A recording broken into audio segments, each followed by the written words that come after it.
Et donc, on va parler aujourd'hui de proctologie pratique. Et tout de suite, on va rentrer dans le vif du sujet, puisque on parle de pratique avec un cas clinique. Il s'agit d'un homme de 35 ans qui a comme antécédent une cure d'hémorroïdes et qui consulte au SAU pour une cellulite et un abcès de la fesse gauche. Alors, ça fait 5 jours qu'il a cet abcès. Il a rencontré son médecin traitant qui lui a prescrit de l'Advil et 5 jours plus tard, le patient vient au SAU parce que ça ne va pas. Il est tachycarde, fébrile, il a très mal, il est stable sur le plan hémodynamique et à l'examen clinique, il y a un volumineux abcès de la marge anale avec un écoulement purulent, un placard inflammatoire et un centre nécrotique. Voici le scanner donc, qui montre vous voyez, ici un abcès avec du gaz, ce qui signe une prolifération de germes anaérobies. Et la conclusion du radiologue, c'est il y a une gangrène de fournier. Donc, ce patient passe au bloc très vite. On est amené à faire un large débridement de la fosse ischio-anale gauche. On est obligé de mettre des drains un peu partout. Vous voyez, l'anus est là. On est obligé, quelques jours plus tard, de lui faire une colostomie pour que ça finisse par cicatriser. Il va garder cette colostomie pendant 2 mois et demi. Et il va passer en réanimation parce que pendant l'opération, son état hémodynamique se dégrade et il va faire 10 jours de réa.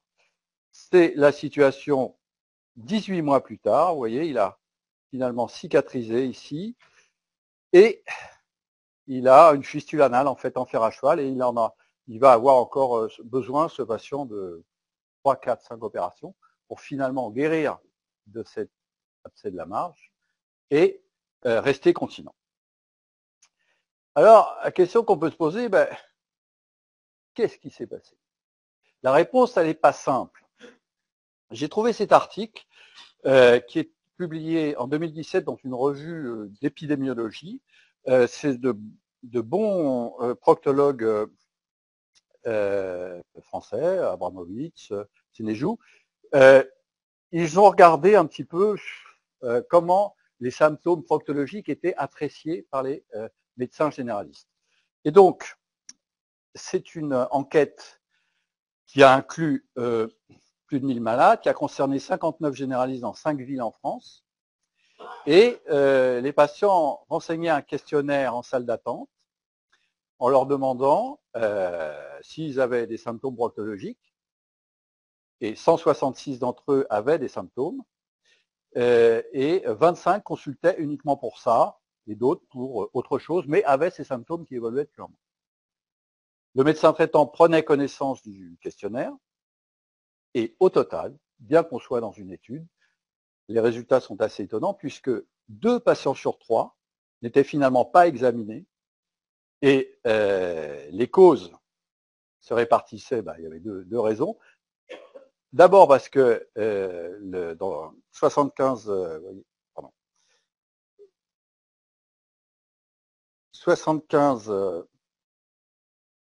fois, le médecin ne proposait pas d'examen, il jugeait que ce n'était pas utile, et 32, c'est le patient qui ne voulait pas.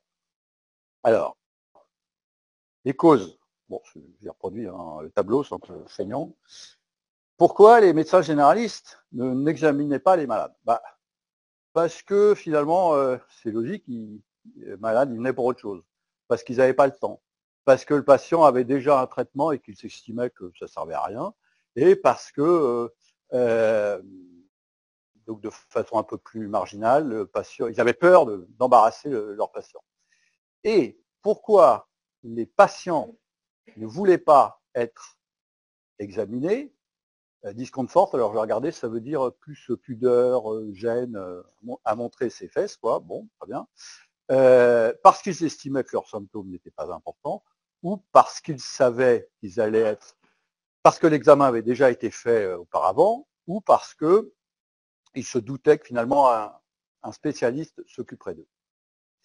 Les conclusions de cette étude que je vous engage vraiment à lire, c'est en accès libre hein, sur Internet, vous trouverez ça, parce qu'il y a d'autres conclusions, mais les conclusions principales, c'est qu'il y a une importante sous-déclaration des symptômes de la part des patients, malgré un retentissement sur la qualité de vie, qu'il y a une sorte un peu d'accord tacite entre les médecins traitants et les patients pour finalement pas trop parler de proctologie, parce qu'on a autre chose à faire, et qu'il y a une nécessité de formation des médecins généralistes pour briser ce tabou. Alors, c'est ce qu'on va essayer modestement de faire dans les 20 minutes, un quart d'heure qui reste. Il faut arriver à un diagnostic. Il y a 3 pathologies phares, on va dire, dans la proctologie, les hémorroïdes, internes ou externes, la fissure anale et l'abcès de la marge et sa conséquence possible, la fistule anale. On va revenir à des choses simples, sémiologiques. L'interrogatoire. Vous avez mal, vous saignez, est-ce que vous avez à un moment perdu du pus? L'examen clinique, alors l'examen clinique en proctologie, c'est pas si simple, parce qu'il y a déjà la douleur, il y a des patients qui ont très très mal, même le fait de leur proposer un examen, ils se bloquent complètement et on a beaucoup de mal à les approcher. Donc il y a 2 positions qui sont toujours possibles, quelle que soit la douleur, c'est le décubitus latéral, qui à mon avis un petit peu moins dégradant que le 4 pattes, moi je trouve. Bon. Et donc le patient se met en chien de fusil, il est allongé sur le côté, et l'inspection de la marge anale, là, est toujours possible. Il vient l'inspection, on regarde, on ne touche pas. Le décubitus ventral est aussi possible et très intéressant, on va le voir, pour diagnostiquer des fissures anales. Je dis bien ventrales. Et vous remarquerez que je ne parle pas de toucher rectal. Le toucher rectal, c'est quelque chose qui, finalement, à mon avis, apporte peu de renseignements, ou alors il apporte un renseignement quand il est impossible. Parce que là, ça veut dire qu'effectivement, la douleur est forte. Il ne faut pas s'acharner à vouloir faire un toucher rectal à quelqu'un qui a très mal. Alors, petit tableau de sémiologie finalement. Les hémorroïdes internes, ce qui est au premier plan, c'est le saignement. Voilà. Et puis, on verra tout à l'heure les stades. À un stade avancé, on les voit tout simplement, ces hémorroïdes internes. Les hémorroïdes externes, ce qui est au premier plan, c'est la douleur. Le malade, il consulte parce qu'il a mal. Et ça se voit à l'inspection, on voit la thrombose hémorroïdaire. La fissure anale, c'est la douleur qui est au premier plan, avec cette sémiologie assez caractéristique. Le malade a mal au passage de la selle, il y a un intervalle libre, et puis la douleur revient. Et en décubitus ventral, on peut voir cette fissure. L'abcès de la marge, oui, bien sûr, la douleur, elle est là, elle est lancinante. L'émission de pus, elle soulage cette douleur. Il peut y avoir, en cas de fistule, un patient qui se plaint en disant j'ai des petites pertes qui tachent un peu mes sous-vêtements. Et, pardon, on va y arriver, tac. Et à l'inspection, vous pouvez voir l'abcès, sauf avec un piège, on verra tout à l'heure, c'est l'abcès intramural. Alors, ça n'avance pas. Thrombose hémorroïdaire externe. Donc, tuméfaction douloureuse, indurée bleutée. Voilà. L'évolution, c'est une ulcération avec caillot, et à ce moment-là, ça peut saigner. Et ça peut saigner de façon un peu massive, mais ça ne dure pas. Et donc, ça peut impressionner les malades. Mais ça, c'est bien une hémorroïde externe et pas interne. Et puis, quand ça guérit, quand le caillot s'est évacué spontanément, ça donne une marisque. Alors, on peut accélérer le processus de guérison en donnant des anti-inflammatoires.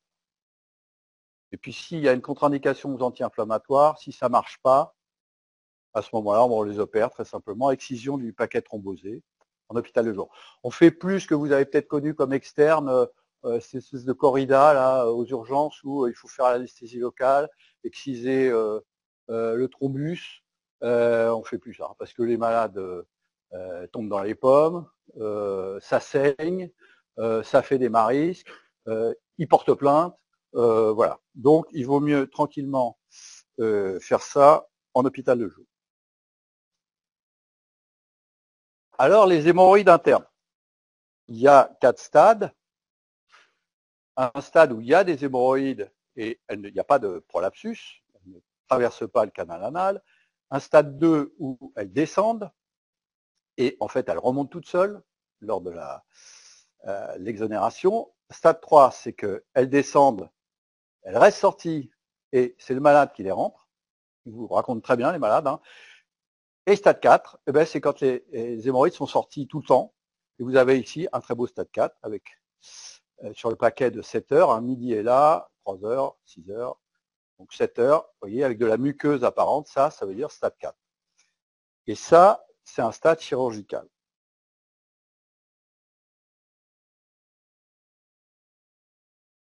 Je crois qu'on commence à avoir un problème de pile. Mais c'est pas grave. Je vais faire suivant. C'est la coupure du budget. C'était dans la loi de finances.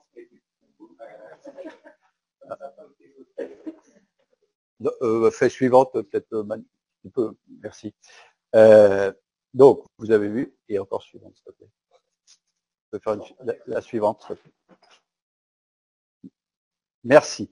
Donc, les hémorroïdes au stade 1 et au stade 2, ce sont des stades, on va dire, médicaux, quoi. Là, si vous les adressez, ceux-là, aux gastro-entérologues, qui se font un plaisir de leur faire de l'infrarouge, de la sclérothérapie, ligature élastique.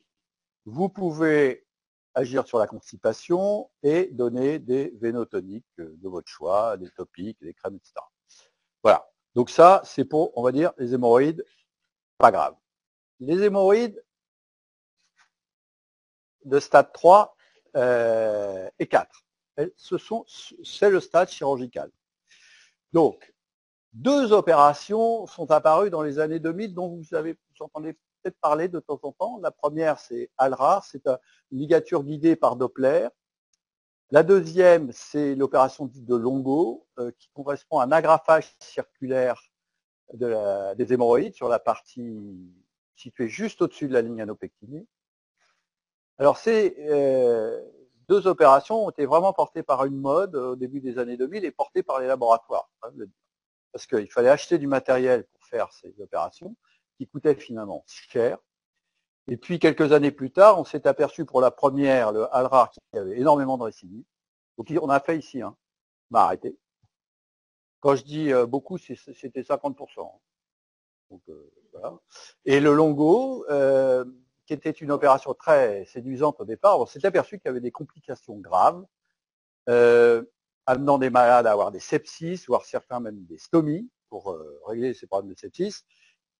Avec mon maître Alain Charlier, on a publié notre série de 50 malades et on a été les premiers à dire qu'il fallait arrêter puisqu'on avait eu 3 cas vraiment très embêtants. Et puis d'autres, après service, ont emboîté le pas et finalement cette opération, elle est maintenant plus trop à la mode. Et donc reste cette opération ancestrale, le Milligan-Morgan, avec lequel, pour le coup, on a un bon recul, qui coûte rien.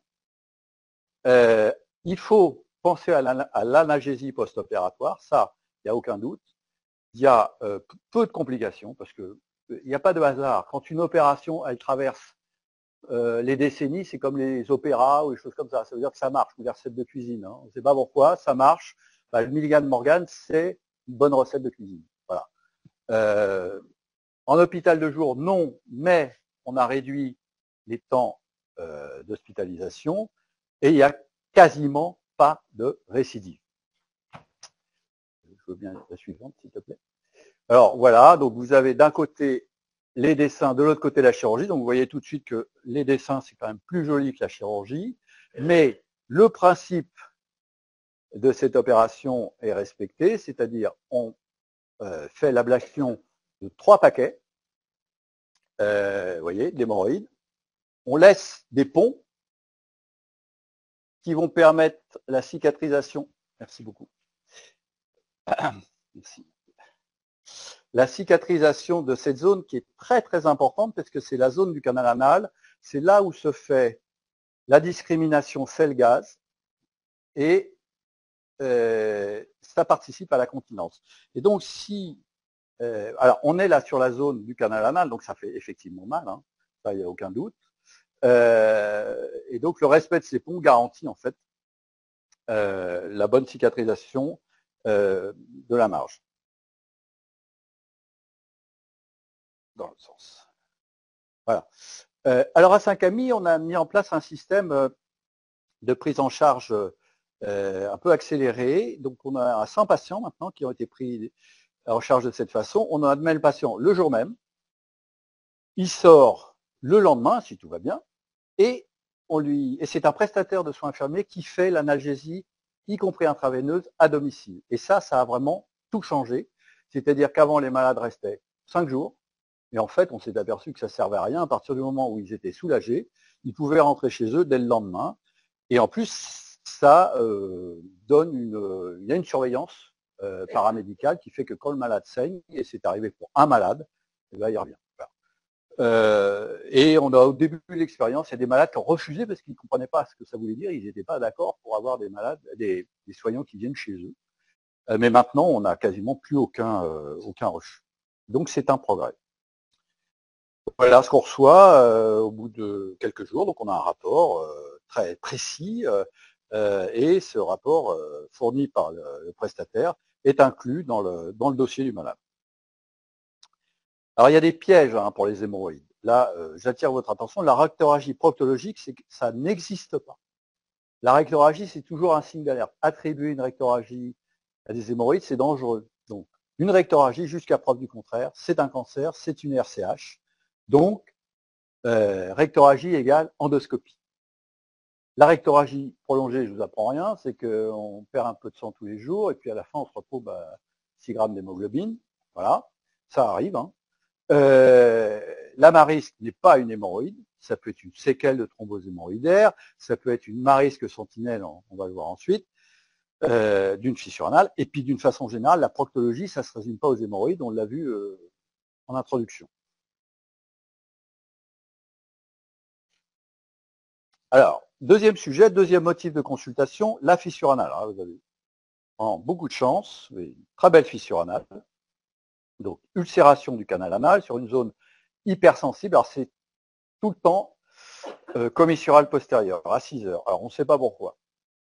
La marisque sentinelle, et ici un petit polype satellite. Voilà. Quand vous avez ces trois trucs-là, c'est la fissure.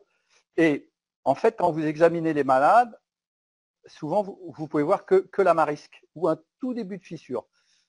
Donc on se souvient du tableau. Ici, c'est la douleur vraiment qui nous oriente. Ça peut saigner un tout petit peu, mais ce n'est pas au premier plan. Mais le piège, c'est de se dire, ah bah ça saigne, ah bah je vois une petite peau, c'est une hémorroïde. Bah non. C'est exceptionnel que ça s'infecte. Et l'inspection, je vous l'ai dit, vous mettez le malade à plat ventre, vous déplissez le sillon interfessier et vous avez de bonnes chances de voir cette fissure.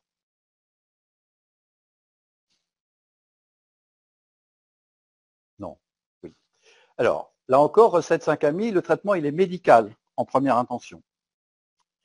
Il y a une crème qui marche bien à base d'inhibiteurs calciques. Donc, c'est le pharmacien qui vous prépare ça. Ça coûte pas cher. Oui, mais qui coûte cher. Et en fait, c'est la nifexine et qui n'est pas donnée. Et donc, moi, je vous conseille vraiment de prescrire ça. Pour l'instant, on a encore le droit de le faire. Ça, c'est la crème, absolument pas. Voilà. Elle est chère et pas remboursée. Après, quand on a mal au cul, on a mal au cul. Donc, c'est un investissement, comme on dit. Hein, voilà. Donc, mais en attendant, il faut, je pense, continuer à prescrire. Et puis les pharmaciens, ça leur fait pas de mal, plutôt que de vendre du shampoing. Hein, bah, je te dis, pour l'instant, ouais, pour l'instant, j'ai pas eu de refus. Voilà. Mais bon, c'est la nifexine, effectivement. Donc c'est la même chose. Hein. C'est de l'inhibiteur calcique avec les. Et ça coûte. Ah bien. Écoutez, tout arrive. Et ça coûte combien? Alors après, tout dépend de la taille du tube, parce que il y en a pour 2 mois. Il y en a pour 2 mois et il ne faut pas hésiter au début à donner des antalgiques de palier 2, d'accord? et une benzodiazépine qui s'appelle le Librax, qui a un effet un peu étrange, parce que ça agit pas tellement sur le cerveau, mais sur le sphincter interne. Bon, ces deux médicaments, il ne faut pas les donner trop longtemps. En revanche, la crème et les laxatifs, c'est pendant 2 mois. Dans 80% des cas, ça marche. C'est-à-dire les malades, ils ont moins mal, ils sont pas contents. Mais ça peut récidiver, et quand ça récidive, il faut opérer. Alors, on opère comment? On a le principe, c'est de fragiliser le sphincter. Vous voyez, c'est ça, c'est ce sphincter interne là qui est contracté en permanence, trop contracté. C'est ça qui nous rend continent d'ailleurs. Hein. Et à côté, vous avez l'externe qui sert à vous retenir quand vous devez vous retenir avant d'aller à la selle. Donc, on fait une petite découpe du sphincter interne. Il est un petit peu moins compétent, on va dire, et ça guérit la fissure. Là, la fissure est laissée en place dans ce schéma-là. L'autre opération, moi c'est celle que je fais, j'enlève la marisque, j'excise la zone de fissure, j'enlève le polype, on fait un petit lambeau ici sur le baraclobe et on coud avec 3-4 fils là et on abaisse à mi-zone d'excision. Ce sont des opérations qui marchent à plus de 90%. Alors, le patient n'est pas soulagé immédiatement, la fissure ne cicatrise au bout de plusieurs semaines, mais ce qui compte, c'est la douleur qui a disparu. Voilà. Il nous reste à voir la fistule et l'abcès de la marge. Alors, j'ai envie de dire merci Félix, parce que si je suis là devant vous, c'est un peu grâce à lui, puisque en tant que médecin, vous m'acceptez en tant que chirurgien. Merci. Il y a 338 ans, Charles François Félix a opéré Louis XIV. Et oui, il avait Louis XIV. Alors, je pense qu'il avait un abcès intramural Louis XIV. Mais il s'est quand même bien entraîné avec 75 patients. L'opération, absolument pas. L'opération a duré 3 heures. Je me demande bien ce qu'ils ont foutu pendant 3 heures. Mais toujours est-il que, vous voyez, les instruments qu'il a inventés, notre ami Félix, c'est quand même, ça ressemble curieusement à l'écarteur que vous avez vu avant, l'écarteur de Parkes, ça, c'est quand même très ingénieux. Et puis il a inventé une espèce de bistouri à tirer dans les coins. Et donc ça a permis, quelques années plus tard, la naissance de l'Académie royale de chirurgie. Voilà. Donc, grâce à Félix, on est passé du statut de barbier à chirurgien. Donc merci à lui. Plus sérieusement, l'abcès de la marge, vous en avez vu un exemple un peu dramatique au début. Donc, un tiers des patients qui ont un abcès de la marge vont développer une fistule anale. Alors, les patients, ils demandent souvent, mais pourquoi j'ai eu ça? Ils s'inquiètent, ils se disent, c'est des trucs d'hygiène, c'est des pratiques sexuelles. Absolument pas. C'est une zone qui s'infecte naturellement. Il y a des petites glandes au niveau de la ligne anopectinée.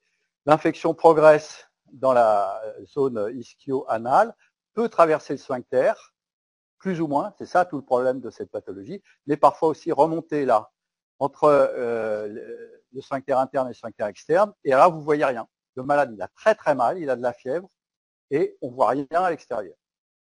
Il y a bien sûr des conséquences sur la qualité de vie, sur la continence, et le but, ça va être de traiter la fistule, la suppuration, sans abîmer le sphincter.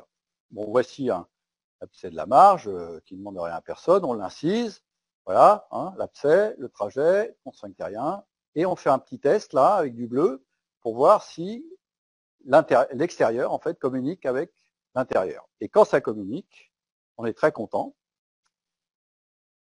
Et on met en place le plus souvent un petit élastique qui relie l'orifice, c'est un céton, externe et interne, et progressivement, on va découper, un peu comme un fil qui va couper du beurre, le sphincter en plusieurs interventions. Le sphincter va cicatriser derrière, et à la fin, on aura rejoint le point externe avec le point interne, et on aura mis à plat complètement cette piste. Quand le trajet est extra-sphinctérien, on peut faire cette mise à plat d'emblée sans couper le sphincter. Voilà. Donc, quelques messages à retenir. L'interrogatoire et l'inspection apportent des renseignements précieux, vous l'avez vu, douleur sans plus. Avec ces quelques questions, on progresse beaucoup. Il y a bien sûr une sous-déclaration. des symptômes par les malades. La douleur sans anomalie visible, alors là, vous n'avez pas à vous inquiéter, c'est l'examen sous-âgé. Attention avec les anti-inflammatoires, hein, vous l'avez vu. Thrombose hémorroïdaire externe quand vous êtes sûr, oui. Quand vous ne savez pas, ou que, voilà, bah non, voilà. Quand on ne sait pas ce que le malade, on ne lui donne pas des anti-inflammatoires au hasard. Prise en charge rapide, 3 moyens. Vous, maintenant, parce que fissure, thrombose hémorroïdaire externe, ça y est, voilà, vous saurez faire. Doc & Co, bien sûr, célèbre, pour urgence différée. Et puis, bien sûr, le portable du docteur Morin, 0750, non. Le mien, voilà, que vous pouvez utiliser absolument quand vous voulez, sans modération. Et pourquoi? Parce que en fait, c'est pas compliqué comme chirurgie. C'est pas, voilà, c'est pas une greffe cœur-poumon, hein. Mais les malades, ils ont mal, ils ont besoin d'être vus rapidement, de les catapulter aux urgences, c'est la double peine. Donc, il vaut mieux envoyer un SMS. On les prend en charge, on les reconvoque le lendemain, ils sont vus, et s'il y a besoin de les opérer, on les opère rapidement en hôpital de jour. Voilà, et le problème est réglé. Je vous remercie de votre attention.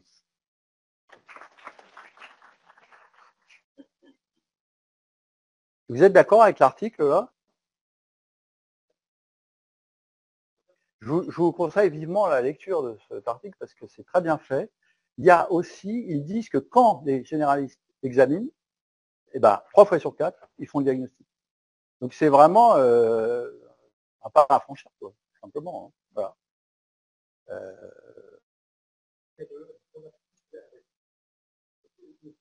Ouais.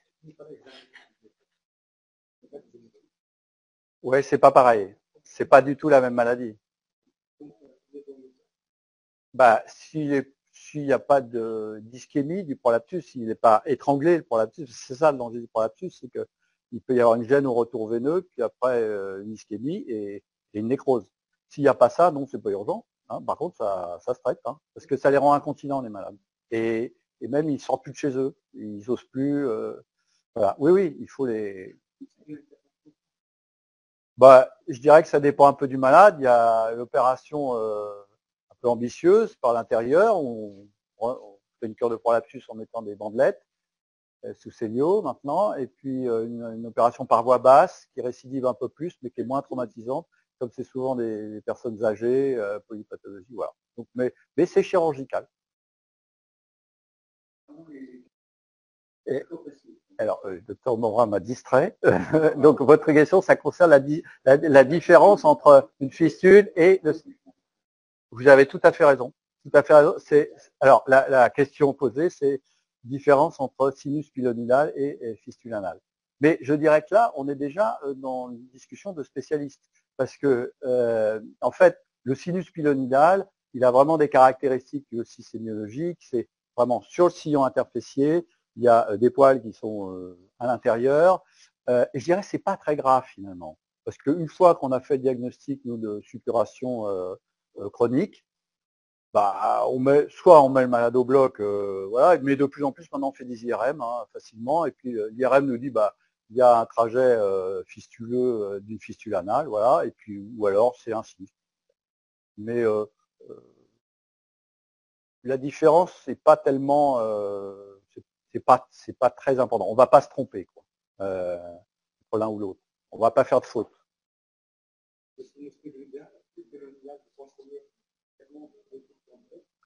Alors, la question c'est pour le sinus pilonidal, est-ce qu'il faut donner des antibiotiques? Au stade d'abcès, quand ça fait très très mal et qu'il y a un début de cellulite, oui, mais c'est à peu près, ça marche pratiquement jamais. Donc non, non, quand ils ont mal, il faut les opérer. Hein. Il faut les opérer, mettre à plat l'abcès. Voilà. Alors, il y a deux formules aussi. Soit on met l'abcès à plat et puis ils reviennent après pour traiter le trajet fistuleux, soit on fait une excision assez large. Voilà. Mais une fois que l'abcès il est collecté, l'antibiotique il empêche d'avoir une cellulite ou un truc ou des germes qui vont passer dans le sang, mais ça ne va pas guérir l'abcès. Hein. L'abcès, c'est, vous avez vu Monsieur Félix, hein, il faut donner un coup de bistouri. Hein. Voilà. Donc, on n'a rien fait de mieux depuis 338 ans.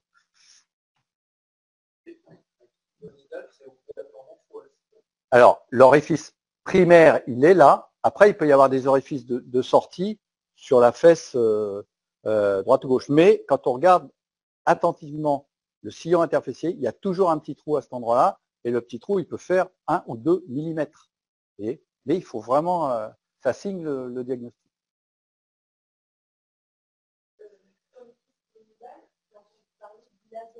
Alors, c'est tout à fait juste. Il faut se méfier du terme laser en médecine parce que les malades ils disent vous allez m'enlever la vésicule avec votre laser aussi. Donc ça vient juste après la boule à facettes hein, dans la panoplie thérapeutique. Mais oui, en fait, c'est quoi cette idée de laser? C'est de créer une inflammation sur le trajet fistuleux. Et vous avez raison, c'est actuellement il y a des études très sérieuses en cours, et notamment à Saint-Joseph, ils ont publié une large série. Et même pour les fistules anales, on retrouve un peu ce principe avec la colle, en fait, où finalement on décide de traiter uniquement le trajet. Et avant de mettre la colle, il faut aviser. Donc oui, si vous avez des malades qui ont un sinus pilonidal et qu'une équipe vous propose du laser et que c'est une équipe sérieuse, ça se tente. Hein. Alors après, il y aura pas 100% de réussite, mais pour les malades jeunes, voilà, ça peut leur éviter d'avoir des pansements pendant plusieurs semaines.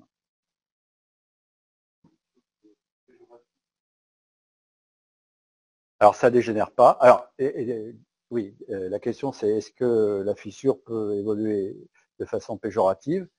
Ça ne dégénère pas sur le plan carcinologique, mais ça dégénère dans la tête des malades. C'est-à-dire qu'au bout d'un moment, ils n'en peuvent plus d'avoir mal. Quoi. Et ça peut avoir des retentissements, ils vont plus à la selle, ils vont être constipés pendant plusieurs jours, et c'est un cercle vicieux. Donc en fait, à partir du moment où on a le moindre doute, il faut vraiment traiter, parce que c'est pas des traitements lourds, quoi. Hein. C'est que du bénéfice. Hein. Voilà. De rien. On peut l'applaudir. Merci.